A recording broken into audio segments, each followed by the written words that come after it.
Proved.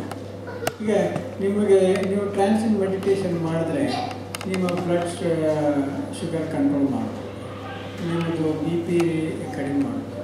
ಇಲ್ಲಿ doctor ಇದ್ದಾರಲ್ಲ ಅವ್ರು ಹೇಳ್ಬೋದು ಎಕ್ಸ್ಟ್ರಾ. ಏನು ಸಾಹೇಬ್ರೆ ನೀವು ಬೇಕಾದ್ರೆ ಅದಕ್ಕೆ ಏನಾದರೂ ವ್ಯಾಲ್ಯೂ ಆ್ಯಡ್ ಮಾಡಿ ನಾನು ಹೇಳಿದ್ದೀನಿ. ಈ ಮೆಡಿಟೇಷನ್ ನೋಡಿ, how you are giving energy to your whole system by through speech, by contact, by meditation. ಅಂದರೆ it is no physical equipment which is making it. By software it is able to move by itself. ಅಂದರೆ ಆ ಥರ mechanism ಆಗಿದೆ. ಇದೆಲ್ಲ connection, there is a connection to everything ಇದೆ. ಅದನ್ನೇ ಹೇಳೋಕ್ಕೆ ಪ್ರಯತ್ನ ಮಾಡ್ತೀನಿ. ನೆಕ್ಸ್ಟ್ ಹರಿ ಸಿಕ್ನೆಸ್ಸು ಇವೆಲ್ಲ ವಿ ಕ್ಯಾನ್ ಟೆಲ್